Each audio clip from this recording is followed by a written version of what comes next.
Hello friends, this is David White, popping in at the beginning of this episode really quick to say if you like the character of Sister Solstice, you could go to our Patreon, give $5 a month, and listen to an extended edition of Sister Solstice Issue 0. We're calling it giant-sized Sister Solstice Issue 0, and you could listen to me have an extended conversation with the player behind Sister Solstice about the character's origins, powers, and how we brainstorm coming up with plot points for this character. If you would like to hear that, please go to our Patreon. It would help us out a whole lot. But however you choose to listen to this episode, I hope that you enjoy it. Hello, friends. This is Kari White, and you are listening to Tales to Inspire.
So as we open up this first issue of Sister Solstice Issue 0, we turn the page and we see a panel, and inside the panel we see a broad main street. We see some black Fords, people walking down the sidewalk, and in the corner of the panel we see a yellow box that says Salem, Oregon, January 1943.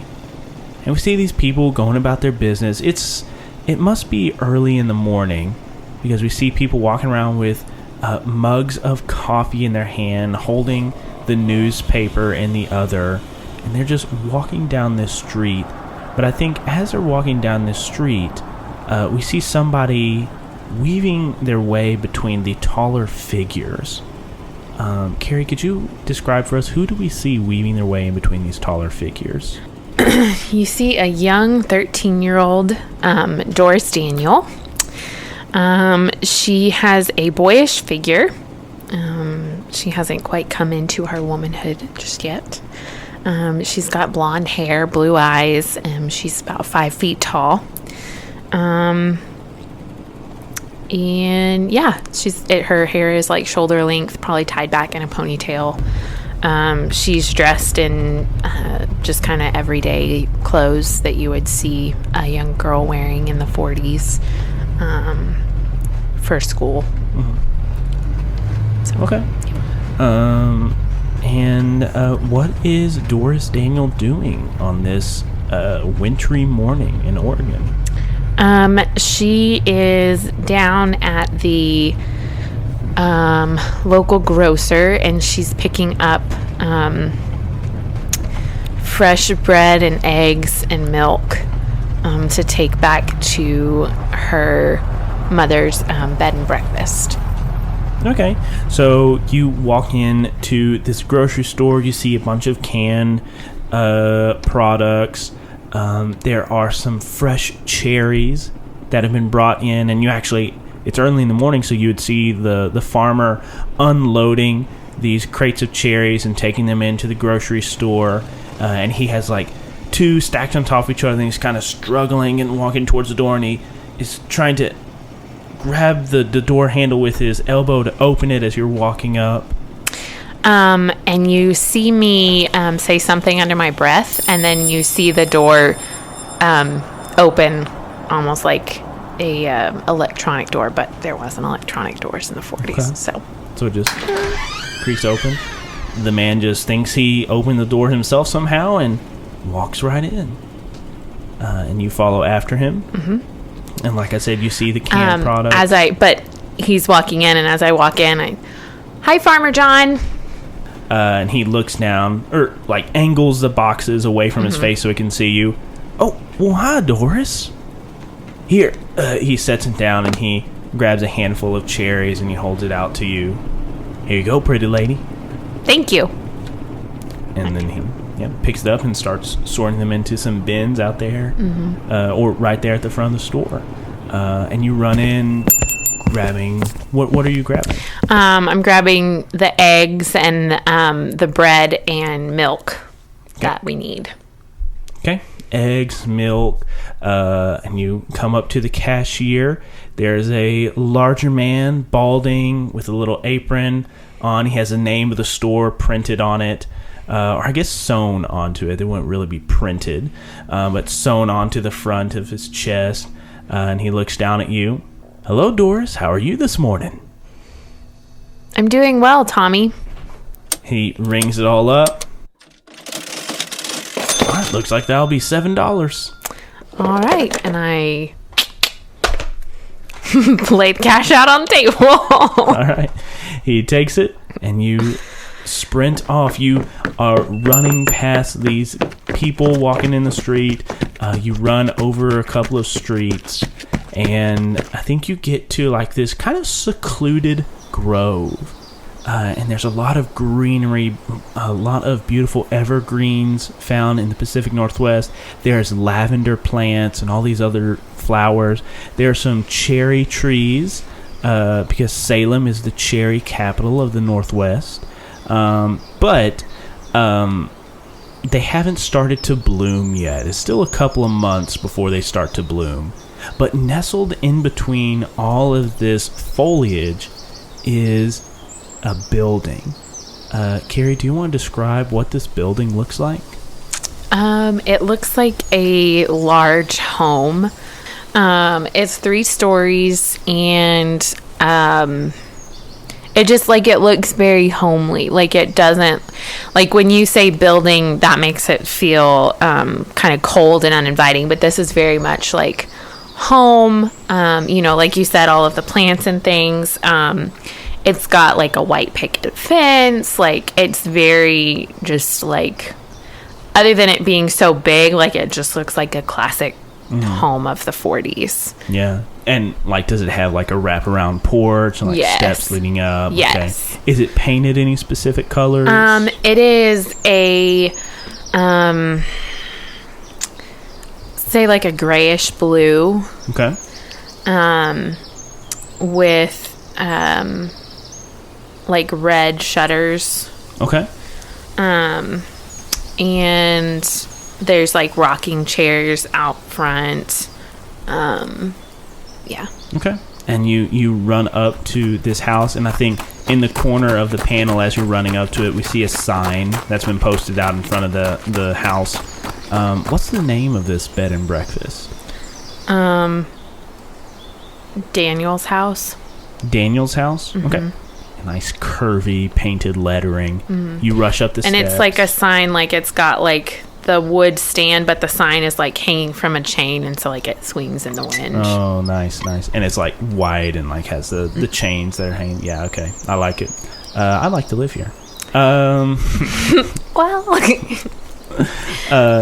I mean, you knew when I said rocking chairs out front, like, that's the dream. Let's go there. So you run up these steps, you come to the front door. Does this house open to invite you, or do you have to open it yourself? For me, it opens. Okay. So the house, sensing your presence, opens its doors, and you step into the main entryway hallway, and immediately you see one of your patrons that is staying here for the week is just kind of in the middle of this entryway hallway. He has a white shirt on, slacks. He is barefoot with suspenders up over his shoulders. He also has a towel over one shoulder and like a little shaving kit held in the other. And he's just standing there just kind of rotating and looking back and forth, a little confusion on his face. Hi, Mr. Smith. Is there something I can help you with? Oh, yes, there is, young lady. You see, last night when my wife and I checked in, I could have sworn I saw the bathroom right here underneath the stairs, but when I open up the door, and he opens it up and it's like a little storage closet, it seems like it's not. Am I mistaken? Oh, people get confused with that all the time. When you come in late at night, everything kind of runs together. Let me show you. The bathroom's this way. Okay. And she takes him down another little hallway and I think we see Doris and Mr. Smith walking down the hallway and then out of the panel, and then that door shuts on its own. Yes. And then we turn the page. You have taken Mr. Smith to the bathroom, and you are walking into the kitchen where we see your mother. Please describe your mother to us. My mother is tall, slender, very, very beautiful. She's got blonde hair, and it's early morning, so she hasn't put it up in her like typical bun, and so it's down around her shoulders, kind of wavy. She's got blue eyes like me, and she is in a navy blue dress, like house dress kind of thing, with a white apron over it, and she is beginning to there's like coffee. She's making coffee and just kind of like gathering the things for the breakfast for the patrons. Okay. Yeah. And as you walk in, there's obviously like a door that leads into the kitchen. So you open up the door. Your mother looks up and she has a cookbook held in her hands. And then over like on the stove, the spoons are all stirring themselves. Yeah. And like there's I was thinking very like WandaVision kind of thing. Like all this stuff is just like floating around the kitchen. Like yes, 100%. And she looks up from the cookbook. Good morning, Doris. Good morning, Mother. Did you get everything on the list? Yep, got everything. Perfect. And she like flicks her wrist with her fingers delicately displayed, and each of those individual items you got from the store flitters out and goes to their respective stations to start preparing breakfast. And she looks over her shoulder at the little clock on the wall, and she says, "Shouldn't you be getting to school soon, Doris?" Yes, Mom, I also wanted to ask, Beth has invited all of the girls from our class to the soda shop after school. Is it okay if I join them? Beth and who else, dear? The girls from my class. Just girls? You hear a slight hesitation in Doris's voice, but she says, yes. And your mother has like a coy smile on her lips as she motions with her fingers, and the oven opens up, and a fresh sheet of cake slides out and then sits on the windowsill to cool. And she says, "You know, it was just about your age when I started hanging out with people that weren't just girls." I know, Mom. But you are a smart, capable young woman, and I trust you. And she leans down and gives you a peck on the forehead. I smile and give her a quick nod and run off to grab my bag for school. Yeah. And as you start running off to get your backpack and things you need for school, she calls after you. And remember, dear, do no harm. And always help the underdog. That's my little girl. I'll see you tonight. Make sure you are back before the blackout.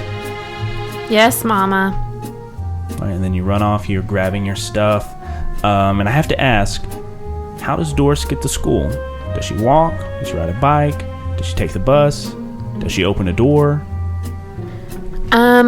I think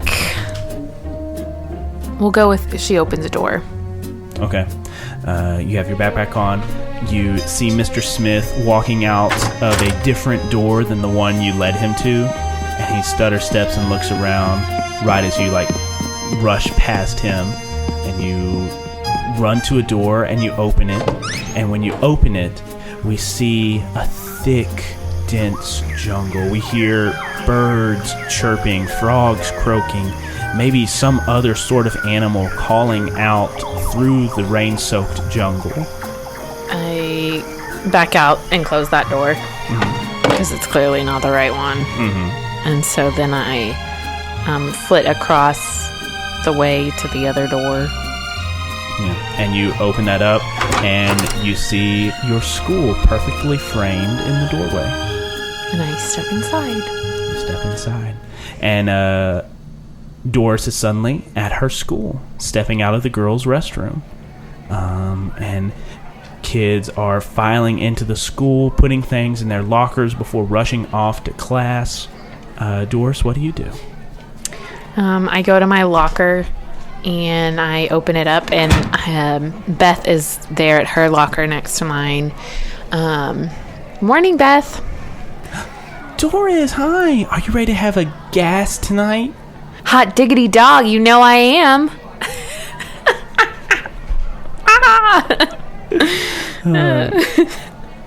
And you both of you grab the books that you need for your first period class, but as you do, your teacher walks up.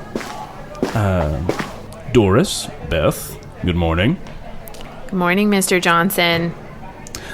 Doris, we have a new student, and I was wondering if you could show him around the school today. Naturally. And Mr. Johnson steps out of the way, and behind him we see a small 13-year-old boy dressed up for his first day of school. Do you want to describe what this character looks like to us, Kari? He's tall, dark, and handsome as 13-year-old boys go. He's tall, dark, and 13. He's tall, dark, and 13. Yeah. He has like a little button-collared shirt. He's holding his books in one arm. He's just kind of standing there very shyly. Like, he was very comfortable being in Mr. Johnson's shadow, and now that he can't, he's like out in the open, and it's not happy for him. He says, Calvin, this is Doris. She'll be able to help you. And then he walks off. I put my hand out and, hi, Calvin, it's nice to meet you. Hello. And he reaches over and grabs your hand. Really, he grabs your fingers with his hand and just timidly shakes it and then lets his hand fall back down. It's quite a handshake you got there. We'll work on that. Follow me. And she flits down the hallway. Okay. And Beth goes off to her class, and you and Calvin walk off. Is there any conversation going between you and Calvin?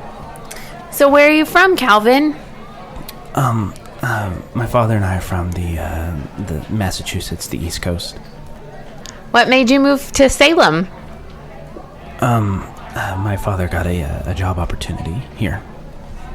He owns a manufacturing business, and with a lot of factories opening up on this side of the continent, he has an opportunity to help build some things for the war effort.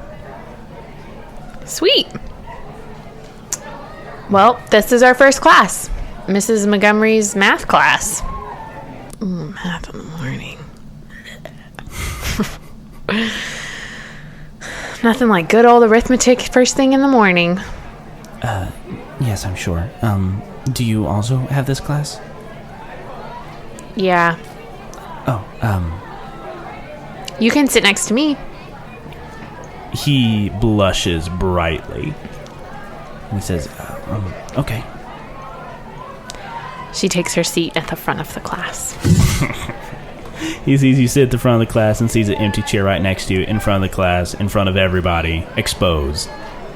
And he just slinks and slumps into his chair uncomfortably. Let it be known that this is not that different from Kari and David right now. This is just some real life for you. Yeah, sure. So the day progresses, things go on, and I think it's now lunchtime. So what's Doris doing during lunch? Eating cow's brain. No, I'm just kidding. What? That was just being weird.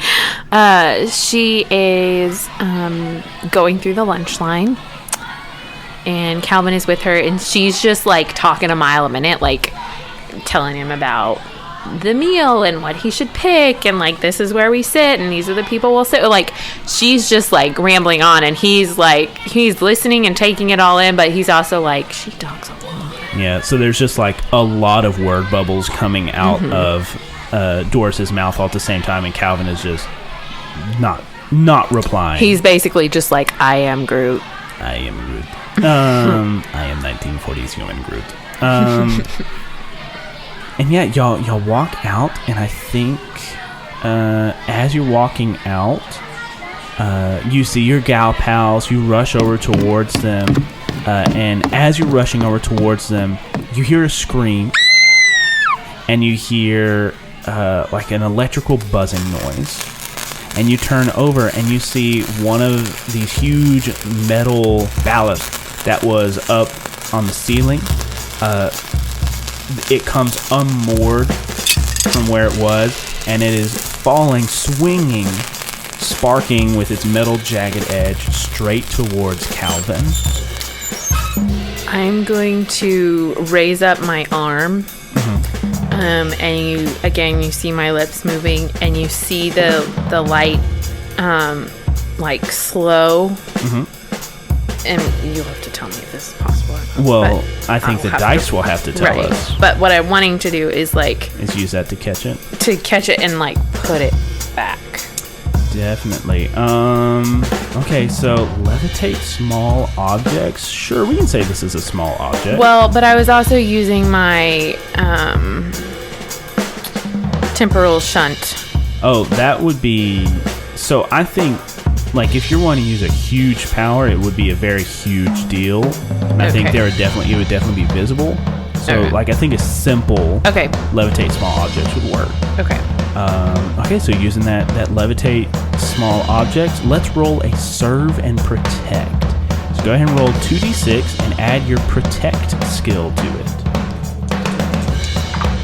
8. An 8. Okay, so on a 7 through 9, you hold 1. And as long as you continue to defend your target, you can spin hold to redirect an attack to yourself, reduce the stress inflicted by 1 for every hold you spin, open up the attacker to an ally, giving that ally a bonus to take against the attacker, or create a bond or step back your bond clock with the person you are protecting by 1. So what would you like to do? I guess I'm wanting to redirect it to myself. So you want to take the damage? Well, I don't. You could just reduce I guess I'll just reduce the stress. Yeah. And I would say this would only be causing 1 stress to him. And you have 1 hold, so you reduce it by 1. So describe for us, how do you protect Calvin from this baluster that's swinging towards him? I think so I'm like raising it up, but as I'm like doing that, I want to like kind of like call his attention to me, and so like he moves out of its... Oh, so like, ooh, I like this idea. So we see one hand go behind your back, and we see like your fingers twitching as you say some spell, and we see what's the color of your magic? It's blue.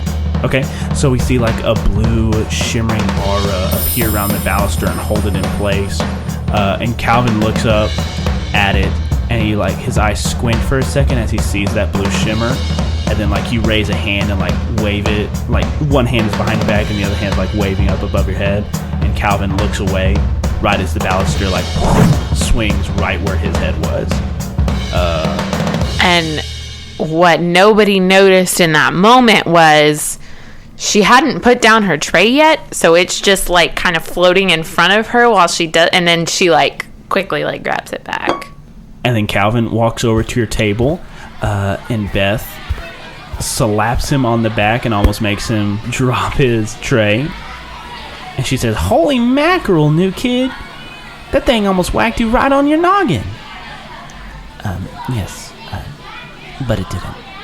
And then he quickly sits down because now all the eyes are on him. And he just sits down very quickly and starts to eat, the chicken rings. I don't know, were chicken rings a thing back in the 40s? I don't know. Chicken rings weren't a thing at my school, but they were a thing at your school. Oh, yes, they were. There is a good day when we had chicken rings and mashed potatoes and a yeast roll. It was real good. But anyways, he starts eating. And then I think we turn the page and we see in the panel there is a clock and it's on 3:30. And then we see all the kids rushing out the doors, and Calvin and Doris are walking down the steps of the school. And Calvin says, my dad's here. And then in the next panel, we see this very nice car pulled up into the circle drive of the school. And we see a well-dressed man out in front of it. He's in his late 30s. He has these horn-rimmed glasses, a little pencil-thin mustache, hair slicked over to the side, and a three-piece suit all the way, shined shoes. And when he sees Calvin walking down the steps, he nods his head and walks over to the other side of the car and opens it up and gets in. Calvin turns around and says, thank you so much for today, Doris. Your help was greatly appreciated. See you tomorrow. And there's a little smile. He says, yes. And he runs and jumps into the car. And then I think Doris, Beth walks up and says, all right, let's go cut a rug. And then you walk off with your gaggle of girls. And then the next panel, we see Calvin, looking out the window at you and your group as you walk away. And we see a text box come from his father. I'm going to go drop you off at the house. I have some ... business to attend to. When will you be home, Father? And he just says, late. And he puts the car in gear and pulls away. Then we turn the page and we see it is not yet evening. It is not yet the time for blackout. But we see you and your girlfriends coming out of wherever y'all went to. The soda shop. The soda shop. And Beth has her arms around her boo thing that she smuggled in with her. And she says, see you later, Doris. See ya. And y'all part ways. We see you skipping down the street. And we see some men that are outside turning down the lamp lights in the street, getting ready for blackout. Some people are already drawing their curtains closed and closing up their shops, shutting everything down for the night. And you keep skipping down this street, and you come to the secluded little forest that your bed and breakfast is situated in. And as you walk up to it, you see the door is already open. As I'm walking up, as is my custom, I open the little mailbox at the end of the road and pull out the mail and put it in my bag. And then I walk up very on alert. Okay. Because I know that it's unusual for the door to be open like that. Yeah, because if anyone ever leaves the door open, it automatically shuts itself. It is very aware and doesn't want its front door to be open. It's kind of embarrassing for it, so it shuts itself.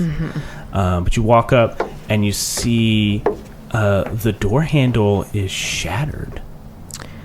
I'm gonna reach to my side and pull out my wand. What does your wand look like? It looks very much like a Harry Potter wand. No, it almost just looks like a music conductor's wand. Okay, so it's very slender, polished. It's not like your mom went out and grabbed a branch off the tree and was like, "This is your magic." Right. Okay, so it's a manufactured, produced thing.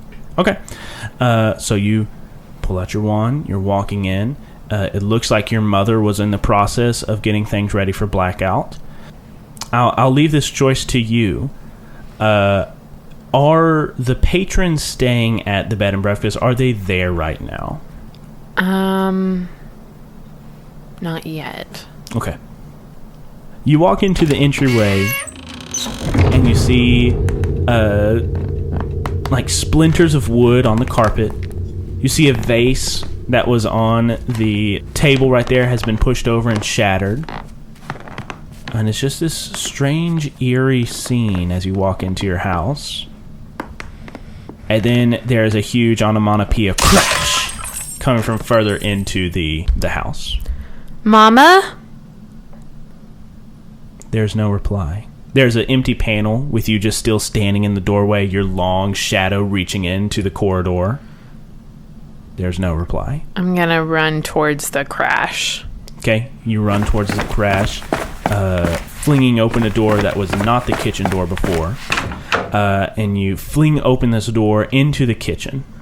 And you see the meal that your mom has been preparing all day is splattered, thrown to every which way. Pans have been tossed about. The kitchen is in complete disarray. And in the kitchen, you see your mother in her gown, but in one hand she has her wand held up above her head, and there's a bright light emitting from it. And with her hand there is a disc around it, and she is pushing the disc out away from her. And colliding with that disc is a silvered short sword. And we see this man with a hood over his head and like some pieces of archaic armor, like pauldrons on his shoulders, greaves on his arms. He has this silver short sword in one hand, and on his hip you see a shotgun. But there is a glint of magical arcane sparks as his silvered short sword cuts across this disc that was shielding your mother. And your mother looks up, her beautiful blonde hair messy and unfurled around her face. There's a jagged, deep red cut going across one cheek, and she looks at you. Doris! Mama, what's happening? Doris, get up! And her text bubble is interrupted as that sword thrusts towards her, and she redirects that disc to glance the blow off. This assailant that's attacking your mother whirls with the shot and comes and looks at you. And there is some sort of mask pulled up over the lower third of this person's face, but you can see these dark, menacing eyes glaring out at you from underneath the hood. And around his neck and falling down midway to his chest is this amulet with these strange insignias on it. It's bound to his neck by a silver cord. And he grabs that and looks at you, and his eyes start to glow, and you start to feel the magic seeping out of you. And then from off panel we hear your mother scream, "No!" And she rushes forward, wraps her arms around this assailant, grappling with him. Your mother looks at you. And we have a panel of your mother looking at you, and then we have a panel of your face. What do we see on your face in this panel? My face has paled, and you see a look of fear and uncertainty in my eyes.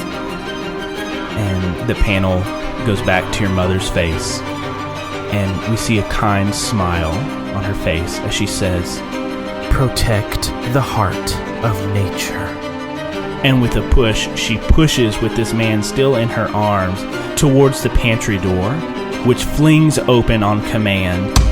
And there's a bright light. You cannot see what the door opens up to as this man and your mother both fall into it, and the pantry slams shut behind them, leaving you in the destroyed kitchen. What do you do? I think at this point, she knew what her mother meant when she said that. And so she knows that she's got to, like, kick it into gear. And so she like does what she needs to do to like put the kitchen back in order. She knows that the patrons will be back soon. Like she needs everything to be, so like she uses her magic to quickly like get things as cleaned up and put together as she can. And make sure that like things are in place for the patrons and that everything's ready for the blackout. And then she goes to her room. And I throw my bag on the bed, and I'm just kind of in a panic. But as I throw my bag on the bed, the mail tumbles out, and I see a letter. And the letter has a seal on it, a presidential seal. And it's addressed to Mother Midnight. So it's not even Delilah Daniel, your mother's name. It says Mother Midnight. Yeah, and that definitely catches your attention. The presidential seal, binding it closed, Mother Midnight in the address. What do you do? I take a deep breath and I break the seal and open the letter. I think we have a panel of you holding the letter in your hand, reading it to yourself. We as the readers, the listeners, are not privy to what the letter says. And then you close it. I close the letter, and you see her like look up from the letter with like new resolve in her face. And she goes to the closet in her room, and she opens it up, and you see a uniform on a mannequin. And she steps inside, closes the door behind her, and then the next panel, she's opening the door. She's in the uniform. She has on a purple knee-length skirt with black tights, yellow mid-calf boots, a purple button-up top with puffy long sleeves, and a built-in hooded cloak. And then there's a black spell component pouch at her hip, and an 8-pointed sun star sewn into the pouch. And she steps out in her superhero outfit and says, "It's time for Sister Solstice to make her debut." And in this final panel of this issue, we see Sister Solstice in her costume for the first time, that word bubble coming off, and the words Sister Solstice is in this huge, blocky, colorful superhero font. And in the background, we see the night sky above with the full moon hanging up above with little stars speckling. And down in the corner of this panel, we see Sister Solstice's story will continue in Tales to Inspire, Issue 1. End of episode. Thanks for listening to this week's episode of Tales to Inspire. We'll be back with our next episode in 2 short weeks. If you have social media, you can find us on Facebook and Twitter. Like and follow us at Misconceptions Pod for up-to-date information about the show, behind-the-scenes pictures, and just to show us your general positive feelings about the show. We also have a Discord. You can click the link below to join our Discord so that you can chat with other friends of the show and chat with other cast members directly. We also have an email. If you would like to contact us that way, you can email us at misconceptionspod@gmail.com. This show is fully supported by the generous monthly donations of our patrons on Patreon. If you would like to join that elite group of supporters and gain access to exclusive content, please consider joining our Patreon. The Tales to Inspire theme song was composed by Esteban Del Pino. You can find out more about his music on fiverr.com/IAM_WAKE. Sister Solstice was played by Kari White, who hates Twitter and refuses to get one. And I'm David White, your editor-in-chief. You can find me at Mr. Banana Socks on Twitter. The role-playing game system used in this production was a modified version of the Worlds in Peril role-playing game by Sam Joko Publishing. Tales to Inspire is a product of the Misconceptions Podcast Network. Find out more about our other shows and buy cool merch at misconceptionspod.com. And that's it for this week's episode of Tales to Inspire. Thank you so much for listening, and keep it nerdy, y'all.